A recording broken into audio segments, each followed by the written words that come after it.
welcome to Afternoon Express. Good afternoon, South Africa. Bonnie, Mbuli and myself are ready to take you through the rest of your evening this evening. Good to have you. Good, lovely to see you You look again. amazing in orange, can I just say? Do you like it? Do you like me in orange? Beautiful. It's like a sunset. I feel like I really showed up for Wednesday today. You did. Yeah. You really. This is an Insta post right now, Insta story and an actual post. Okay, watch out for my Insta post. Tag us in it. Tag us. Coming up on the show today, we meet Sihle Mthembu. He's a journalist and filmmaker, and he produced a really cool documentary called F is for Father that focuses on the different parental relationships in communities of color in South Africa. It's an amazing documentary, and I cannot wait to share the different stories that came out of it. Also a very important conversation, and I'm so glad that more younger fathers are having this conversation openly. Yeah, it's Father's Day on Sunday, isn't it? Yeah. I'm not prepared.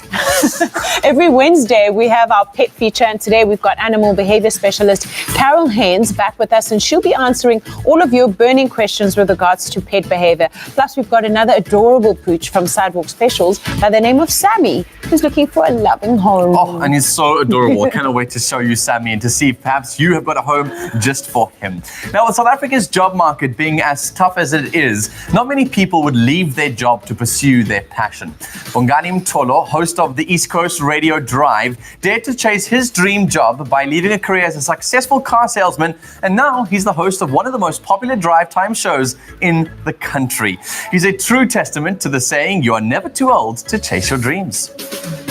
Shut up! And we're talking people that gossip. Like, a lot of times gossiping's usually associated with ladies. Look, I know, like, my producer Simon's an exception. Like, wet mouth, it's an exception. So listen, we're talking about gossip, and you say nurses are bad at gossiping. Yes, very bad. Have you heard them gossip while you're in hospital right now?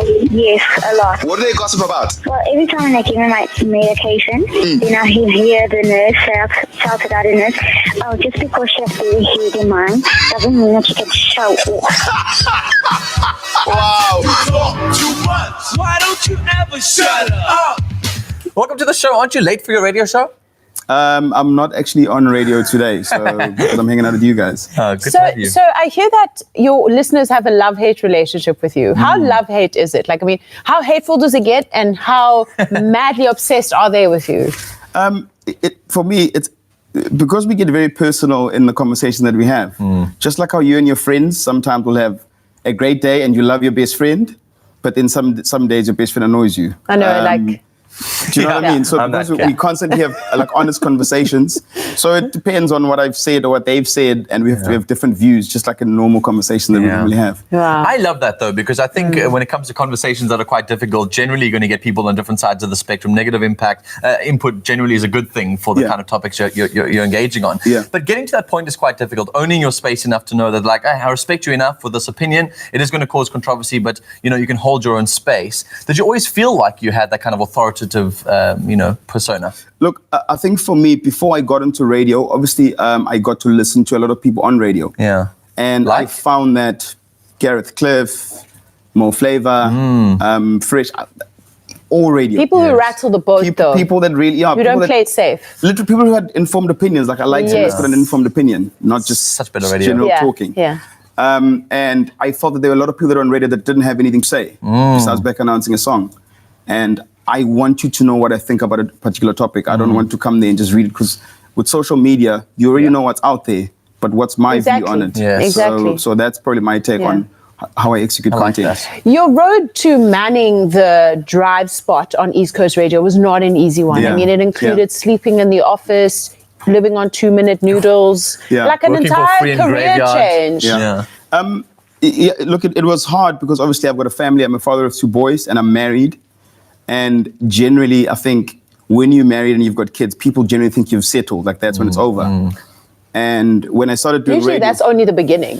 Yeah, you know what I mean? But when it comes to careers, most people just settle for whatever that they're doing, and they just, they just go by day to day. And at the time I was selling cars, and I was very good at selling cars, so I'm very good with people. But I don't know if you've ever had this thing where you wake up in the morning, you get dressed for work, you earn good money, but you feel like it's not enough. Like, I had that feeling, like I'd look in the mirror and be like, you know what? There's gotta be more for me out there. This can't be it. I want to spend more time with my kids. I want to have more control of my time. And I want to touch people. I want to speak to people. And that's really why I've always thought radio was the way to go. 20 submissions or something, or 10 or 20 submissions of your demo to the same radio station. And eventually that nth one was the one that got you into a graveyard shift for free. Yeah. So he basically, I sent it, he never used to reply. So I'd send it like once a week. Was he listening? Were they listening, or were they just chucking it on a pile? I don't what was know. Going on? I just kept on sending. And then after like so many, he replied to one and he said to me, his name is Listen, Zane. I've got it. Stop. He says, you're not what you name and shame him, please. No, he's actually... teasing. He employed him now. He's the one that employed me. Hi, Zane. I want to send him an email. This is what I'm asking for. Then he said to me, you're not what we're give me looking his for. email address. Then I said to him, okay, cool, you know what? I'm going to send you one more. Then I'll never send anything again. Because he had replied. Then I sent one more and he said, okay, listen, we can actually work with this. And at the time I was staying in Maritzburg. If you know Durban, it's literally like Joburg and Pretoria. Yeah. So I had a full-time job in Maritzburg. Obviously I was doing graveyard in Durban. So I used to. And it got very difficult because I moved from graveyard to 4 to 6 in the morning. So what I used to do, I'd wake up at 2 o'clock in the morning in Maritzburg, get dressed for my day job, drive an hour, get to Durban at 3 o'clock, prep for the show, do my show, drive back another hour to Maritzburg, back there at 7 o'clock, take my kid, drop him off at school, then go and have a full day at work. I did that for some time, so that's why I really... Like everything for me is easy because I've been through. I feel like I've been through the worst. Yeah. And during that time, do you feel like the adrenaline of chasing your dream was what was driving you, or were there days when you were just like, "Oh my gosh, this is such a hard slog. Like I can't believe I'm doing another day of this." The scariest thing I think for me is I think my wife is crazier than me. Right. So when I said I want to do this, she supported me so much that whenever I felt like quitting, I'd feel guilty because she'd be like, "No, love, come on, keep going. Trust me, this can't work." And I'm like, no, but it can't. I'm going on 2 hours sleep a day. She's like, no, but you've done it for a week. Trust me. So her support, I felt like I owed it to her. Yeah. I felt like I owed it to myself. And also there are a lot of people that I met along the way who would say, dude, like, I wish I was as brave as you, or I wish I had the guts to follow through. Yeah. So that's probably what pushed me to carry on. Well, obviously Father's Day is coming up on Sunday, and I think what I've just already heard you say is that what makes a powerful father is a really good wife. I think it kind of makes them better fathers in so many ways. What has been your journey through fatherhood and your experience of being a father in South Africa? I think for me, I mean, my first child was an accident. So we didn't plan on having a child. They love you anyway. He loves you. I promise you. He loves you. He doesn't mean... No, my kid's old enough. Like he accident gets for it. real. Yeah. So we didn't plan on having the child. No, we hear you. Yeah. And I mean, I always say to people now, like when my wife fell pregnant, it changed me. I mean, she saved me from myself because I'm a workaholic and I'm constantly pushing. When she fell pregnant, it actually forced me to slow down and to plan the things that I do and to always think for someone else. That's why now I think with the entertainment industry, I've been able to navigate my way through it because I don't get caught up in the hype because I know that I'm not like everyone else. I've got kids, I've got family, I've got people that are looking up to me to make sure that I can provide for them and that all the struggles that I'm going through are worth it at the end. Because can you imagine I do all of this and then it just ends? Yeah. Nothing forces you like sticking to your own lane, like having children and family, because at the end of the day, they remain. Exactly. Yeah. And your hope for your kids as men growing up in South Africa moving forward, what are your hopes for them? To be a better dad than me. I was very fortunate that obviously my parents separated when I was very young, but my dad was still around. And my mom still made sure that my dad was still involved in our lives. As much as my dad didn't live with us, till today we still speak. And he was honest enough to speak to me about all the regrets that he had with our family, the things that he wished he had done.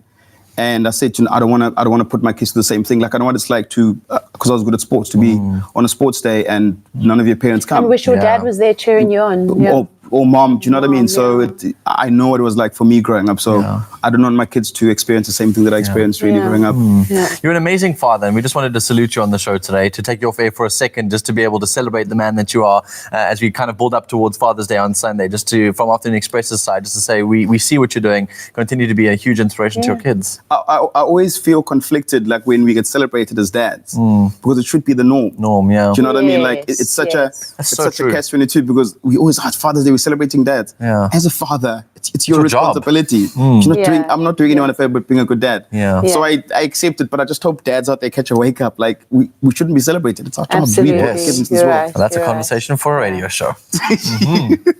Good to have you. So we'll be back a little bit more later on in the show with Bongani, talking a bit more about this topic we're speaking about now. So head over to our social media platforms because that's where you can engage this conversation as well. We want to know, what is the bravest thing that you have done to achieve your dreams? Perhaps you're a father watching the show right now. Want to share those stories with us. Yeah. You can tweet them through at Afternoon Chat using the hashtag Afternoon Express, or find us on Facebook. It's Afternoon Express. Express yourself. From beef lasagna to creamy macaroni and cheese, Clover the Whistling Chef's high-quality, ready-to-eat meals are made using trusted Clover cheese, milk and cream. It's SA's favorite home-cooked recipes, now prepared and conveniently packed with a variety to choose from. Added to that, Africa's first vac seal technology ensures they're kept fresher for longer for the whole family to enjoy. The Whistling Chef. Heat, whistle, eat, sing. It's as simple as that. Made with love by Clover. Express.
Whiskers, feed their curiosity. Well, welcome back to Afternoon Express on this Wednesday. It's a hump day and good to be with you on the show. Recently, we had Caron Haynes join us on Afternoon Express, who's an animal behaviorist. And so many questions came flooding into the show, we had to call her back to the loft. So welcome back to Afternoon Express. Good to be back, thanks. So I've got so many cool questions, and I couldn't let you go without having to get some of them answered. So we got 2 phone calls asking the same question. It's about relocating your house. Often moving is quite a traumatic thing for families in any case, but for the animals as well, it can be quite a difficult experience. 2 callers called in to say that their dogs won't stop barking in the new house and are starting to get complaints from that.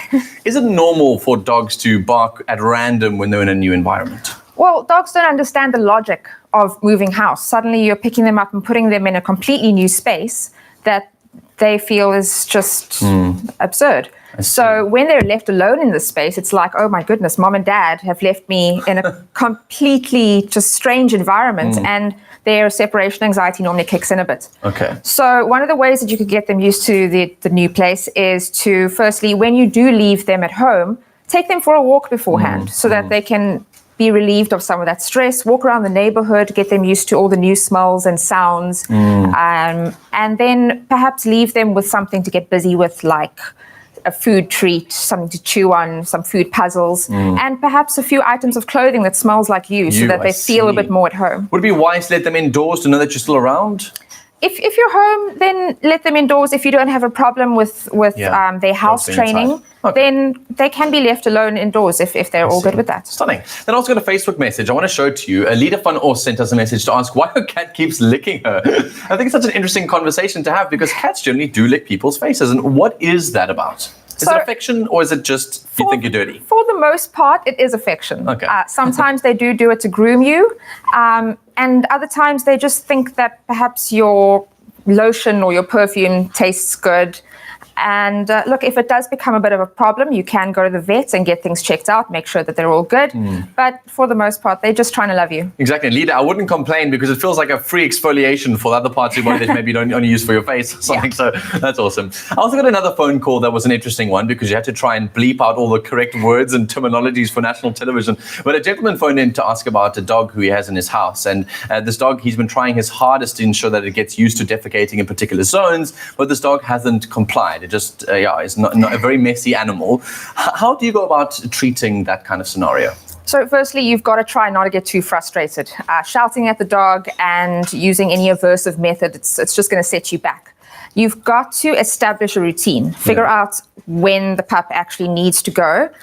So the first way to do that is make sure you're feeding at the same time every day and take away the water at certain times of the evening. And then when you know that this is the time, take them outside, wait for them to do it, and then have a potty party. Just go a bit nuts. Don't go too crazy because you don't want to scare them. But give them some treats afterwards. Let them know that this is the place to be. And if they do make a mistake inside, all you can do really is just clean it up. Make sure you don't use anything with ammonia in it. Vinegar water works really well. Because they'll smell the ammonia, right? And they'll continue doing the same spot because that's what they're learning. Yeah. So rather just take up those carpets if you can. And it's all about management and watching your dog and making sure that they have the space available to them when needed. Okay, so celebrate them when they do it correctly. At the same time, also don't be aggressive when they don't. Just be very subtly ensure that you try and get that space cleaned up and the best that you can to remove the odors. You're so helpful. Thank you so much. It's good to have this kind of information on the show. Awesome. Hopefully to have you back very, very soon. I also say big congratulations to all of you who submitted all of your fur baby pictures on our Facebook page. We loved seeing them, as you can see on screen. And a big congratulations to Ishan Parsad, who's one of our winners, as well as from Port Shepstone, and that was Irshan, and then Katie Sheikh as well. We really appreciate you sending through the photos of your fur babies. They look incredibly cute, and you guys both win yourselves those 2 hampers, one from Pedigree and one from Whiskers. Congrats.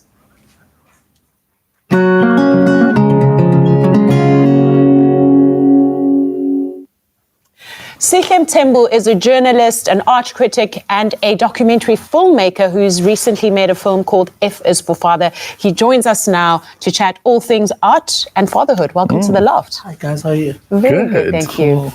So, I'm really excited about this documentary that you've made because I think people were not talking enough about it. But let's just check a little bit out. Ingane yami ikomu mahlalela ngangitshela yathi zoyibonela. If I caused a woman or any human being pain, I would just chalk it up to being I'm my father's child. He caused me pain, so I'm destined to cause other people pain. She didn't leave my dad because he had lots of women. She knew that even meeting my dad. She left him because my dad fell in love with one of those women. Tula mtwana, tula sana. Something that you deal with every day. Yeah, I mean, the passing of a loved one is hard. Much worse if you feel like that person was your heart. And the gasps became bigger and bigger and bigger. Like he was fighting for every breath that he had. A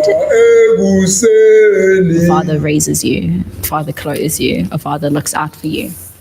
Sure. What an interesting topic to unpack, man. You guys must have seen it all and heard it all and had like an emotional roller coaster. Was there a theme you picked up from this whole journey? I think for me, the big theme was just a sense of fear about being fatherless, because for me, the documentary came from a place where I was transitioning from being someone's child into being a father.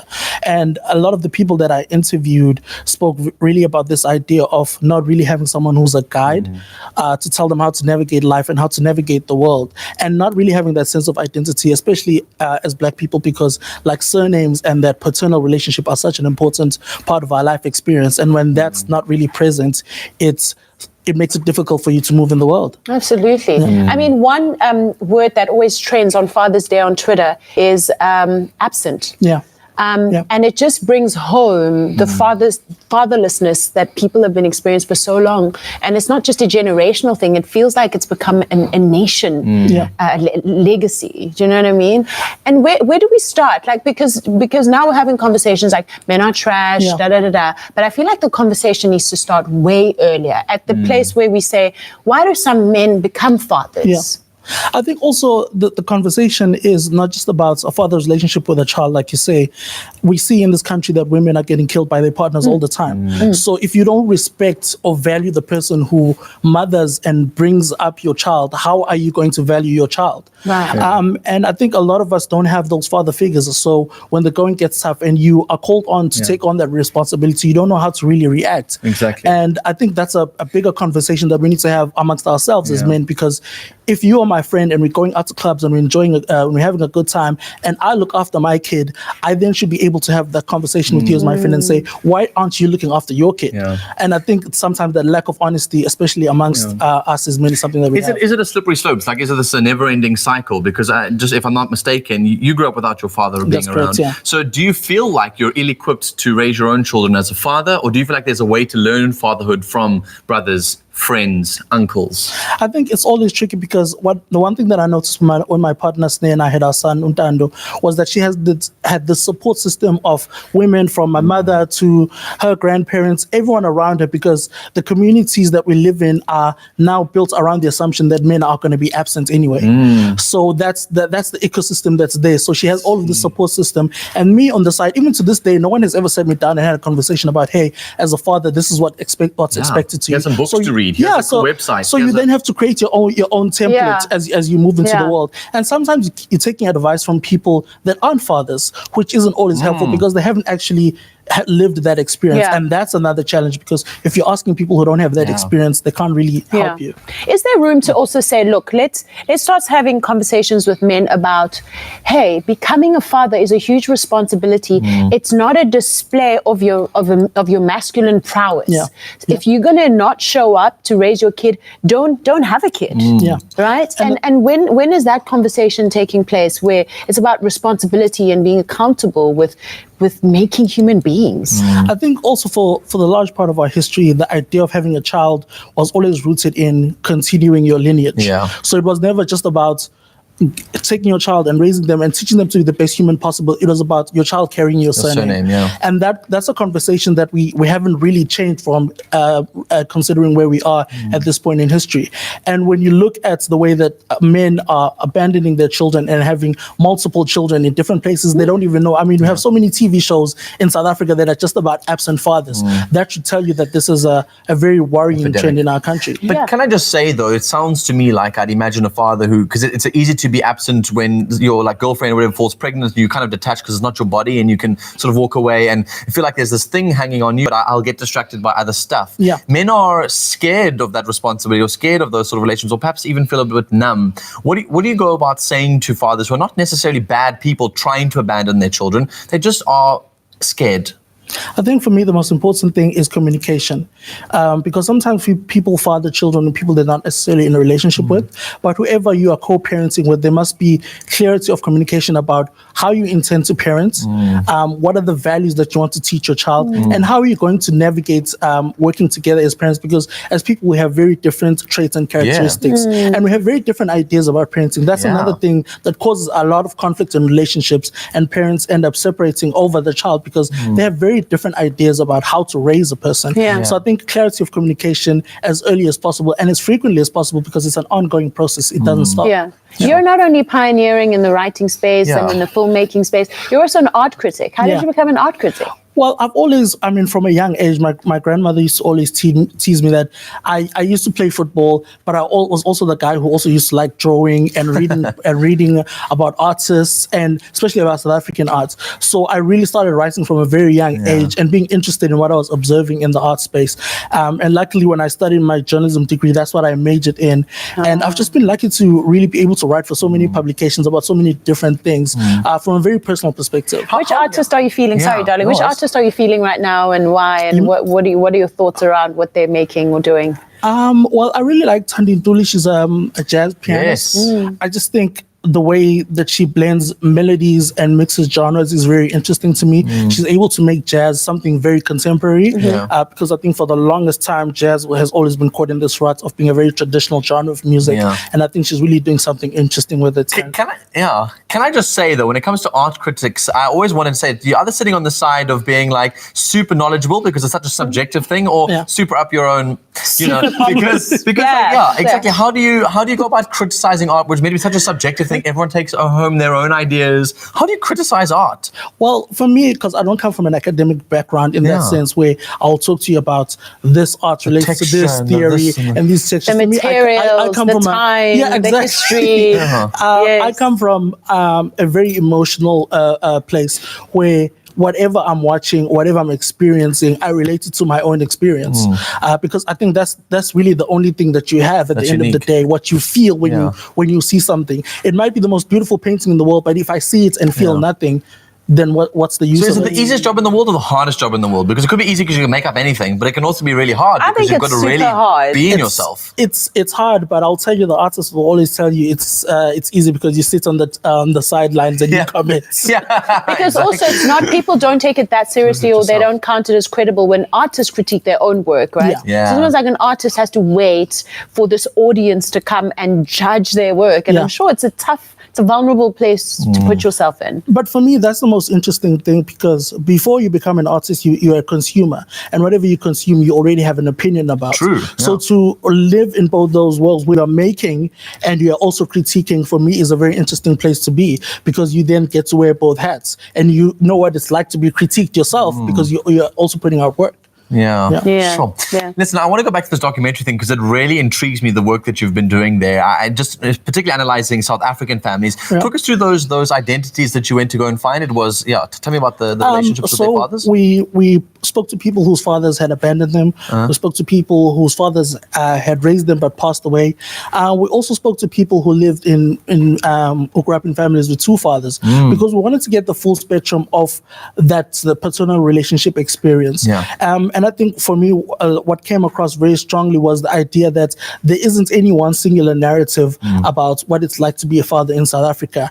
And a lot of the people that I spoke to had also transitioned from being someone's kids and then into fatherhood. And there are all of these questions of alienation and loss of identity that they were then having to deal with afresh, and which were still wounds that were coming from their childhood. So those are themes that came across really strongly in the work. Wow. Breaking that relationship with your father. And also, I can imagine that parenting as a father, or parenting as somebody who didn't have a father, means addressing it, like a toxic masculinity that maybe you've learned from the society around you, or some fathers were raised by hip hop.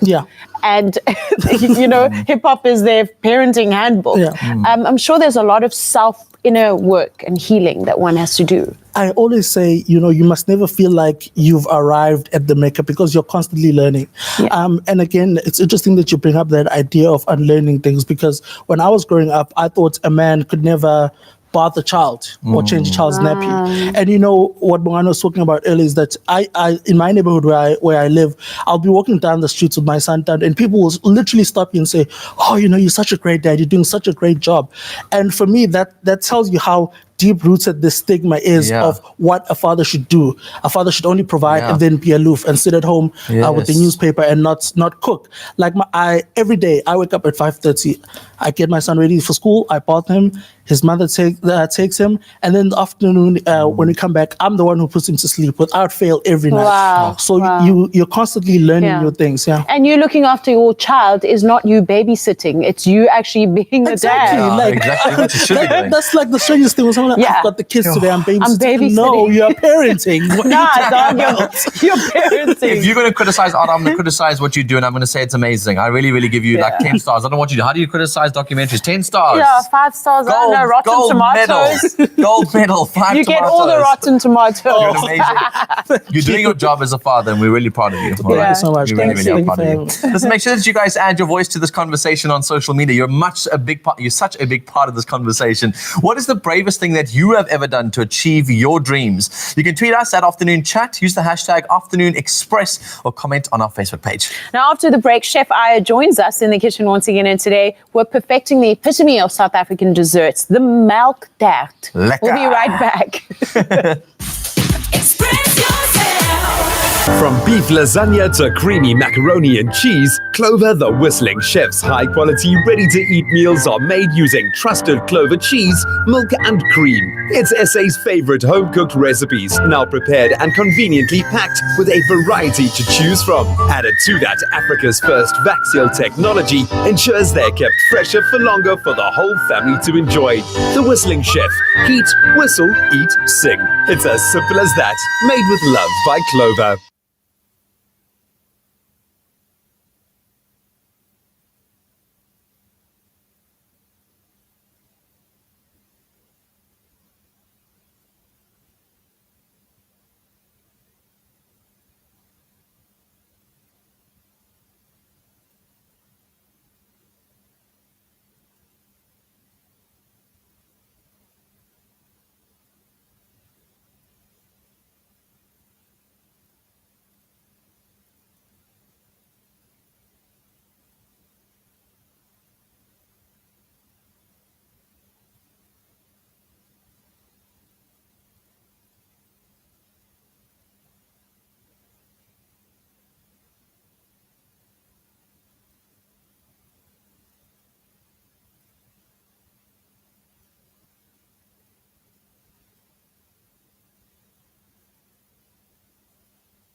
When he's not bowling for hat tricks, he's being bowled over by a new baby boy. Catch cricketer Wayne Parnell in the Expresso studio this Friday as he takes on his new journey of fatherhood to baby Khalid. That's because this Friday, it's all about the dads as we gear up for Father's Day. Only on Expresso, weekdays from 6 to 9 a.m. on SABC3. The stage is yours. It's my feel-good breakfast show.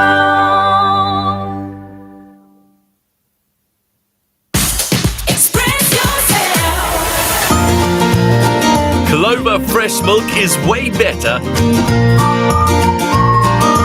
Made with love by Clover. A warm and delicious welcome back to Afternoon Express. I'm super excited about what we're making in the kitchen today. We're all obviously trying for new things in the kitchen, but sometimes literally only the classics will do. Nothing beats the taste of a classic Milk Tart, and today we're using the quintessential ingredient of Clover fresh milk. To get this delicious recipe sent to your device to make for your father this Father's Day, SMS the keyword Clover to 33650 at a cost of R1.50. It's quite simple and easy, so you have to try this one at home. Really, you do. Chef Aya is going to be showing us the ins and outs. This is a classic and I've never made it. So it's very easy and simple. So we're making the classic Milk Tart today using our classic fresh clover. So we're going to use a cup of milk here. So the idea you want to get, you want to simmer your milk so that you can melt your butter through the milk. Okay, so that's just to add all of the nice fats that you want in there to ensure that flavor. And, So while this is cooking, I've got my base here, which is basically flour, butter, eggs, sugar, and salt. Delicious. So you blind bake this for like 15 minutes in the oven, and then you put it aside. And then now with the filling that I'm going to be doing, I have my spoon of flour and a spoon of corn flour. So I'm going to be adding here my eggs. Wet ingredients. Yeah. Because FYI, you guys will get all these ingredients and step-by-step process of how to make these different bits if you SMS that keyword Clover to 33650. So don't worry too much about writing everything down. Just enjoy sitting back and showing you how easy and delicious this recipe is. So you added a bit of vanilla essence. Vanilla essence, sugar, and also my butter. My butter is also like melting in there. So the idea is to get this very nice and pasty, right? Why? So it's to get all the ingredients together, and you're gonna add an egg to it, which is already here, and you're gonna mix it together up until everything is nice and smooth. When you're adding your hot liquid to it, it doesn't burn. Sure, it doesn't. you already want to get all those clumps out and to ensure that it's already yeah. well mixed. So you get a bit of cooked flour and then a bit of cooked sugar. You kind of want it all to come together. So can you quickly help me out with just adding the liquid in there? I can do that indeed. So this has got itself hot, basically. We're just showing you for and then television's you sake. must make sure you whisk it consistently. Oh. It doesn't... This pot is heavy, guys. It was leg day today, not arms day. This That's is like enough. pre-workout. That's enough. So you put it back on the heat, right? And then you whisk it. No, put the pot on the heat, pot, sorry. And then you whisk it till it's nice and mixed. Oh, and then you transfer it back in. So the idea now is to let it simmer down till it's nice and thick. And then the consistency you're looking for, it's this one. Check this out. I see. It's nice and thick. Oh, I see. So it comes out almost looking like a custard. Exactly. Okay. And then you just pour it over.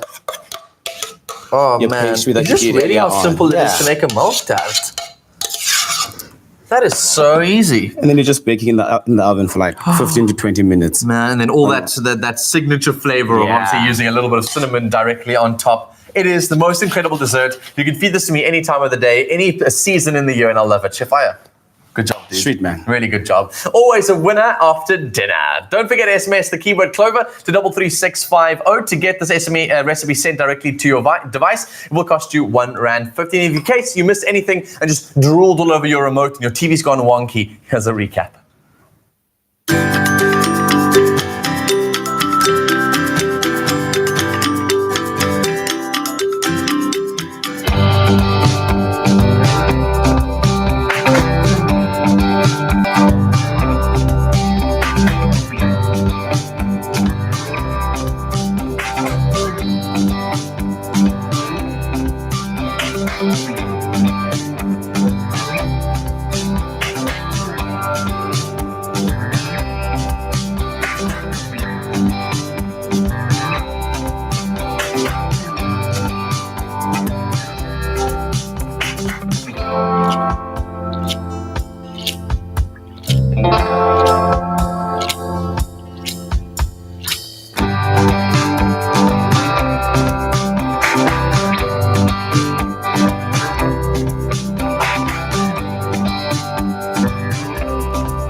Made with love by Clover. So if you haven't done so yet, head over to our social media platforms and share your thoughts with us on today's question. And that question is, what is the bravest thing that you've done to achieve your dreams? Tweet us at Afternoon Chat using the hashtag Afternoon Express or comment on our Facebook page. Now, after the break, things are about to get fluffy and cute and adorable in the loft as we bring you another cute pup from Sidewalk Specials who's looking for a loving home. Clover fresh milk is way better. Made with love by Clover. Express yourself.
CHOC is one of South Africa's leading organizations who aid families who are affected by childhood cancer. Afternoon Express, together with my school, are committed to helping CHOC raise funds for a newly refurbished home away from home. You can get involved by signing up for your free virtual My School, My Village, My Planet card today. Download the My School app, select CHOC as one of your beneficiaries, and help us make a difference.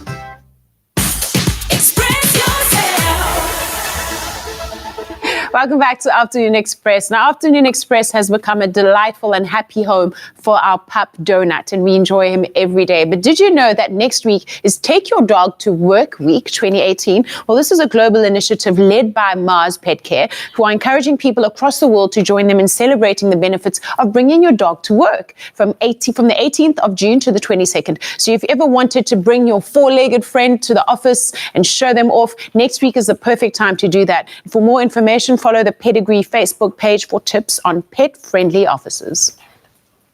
They're cute, they're cuddly, and they're TV stars. Baxter and Donut, the adorably fluffy four-legged members of the Afternoon Express family, are sharing their daily adventures on social media. To see what Baxter and Donut get up to behind the scenes, follow the adventures of Baxter and the adventures of Donut on Instagram. We absolutely love our fur friends. Perhaps you want to have one in your very own home. Today is your chance. Now, the number of euthanized animals could be reduced dramatically if more people adopted pets instead of buying them. And we've all known the statistic. It's been around on social for so long. Sammy is the best friend that you have been looking for, and he's looking for a loving home as well. So he is accompanied by Gary from Sidewalk Specials, and it's very good to have you with us in the loft, both of you. Thank you for having us. We've had so many different pets on our show of late, and Sammy seems to be the most adorable, gentle little creature. Oh, he is. Very gentle, very soft, very loving. Everybody who's met him since we've been in the building has just, sort of said, I want to take him home with me kind of thing. So he's got that heartbreaking capability, but he's looking for a forever home and a loving family to go with that. Yeah. Where did you find Sammy? Sammy comes from an area called Durance, just outside Cape Town. Yes. We were up there a couple of weeks back doing a mass sterilization drive, and when we went back to do follow-up checkups, we found him on a rubbish dump. Looking for food. It's atrocious. He had a broken leg at the time. We believe that it was caused by his owners. So we rescued him from the rubbish dump and brought him back to Cape Town, took him to vet point, to Dr. Rena. She had his leg in a cast, which came off about a week ago.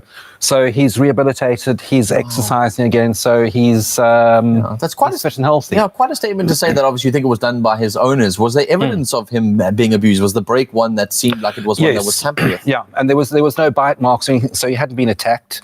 There were no sort of he hadn't been hit by a stick or nothing like that.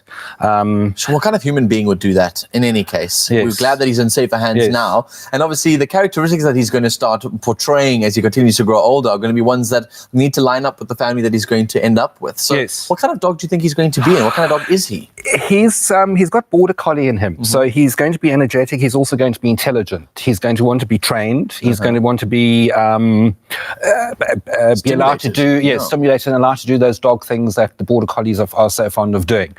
Playing frisbee on the beach, chasing ball, doing sort of acrobatic exercises.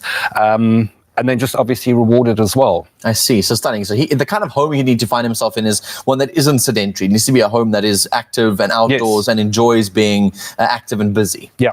Stunning. Yeah. Oh man, he is such an adorable creature. Is there anything that he doesn't eat? Anything we should be worried about? He is just so easy and so happy-go-lucky. As I say, his leg, well, you'll see him jump off the couch now. Yeah. His leg has mended, so he's good and ready to go.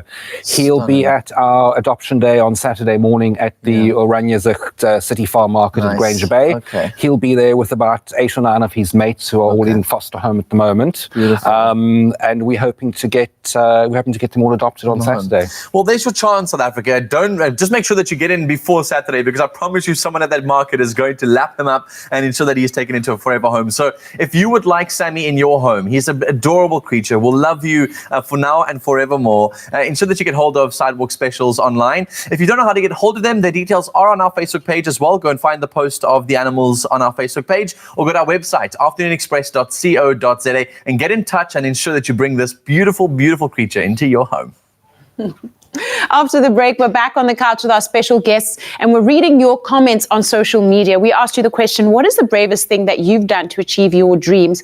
I'll tell you, I've had my fair share of doing some crazy brave things. I actually moved to another country with only 500 Rand and my suitcases just to pursue my dream. So tweet us at Afternoon Chat using the hashtag Afternoon Express, or comment on our Facebook page. We'd love to hear your stories. We'll be right back.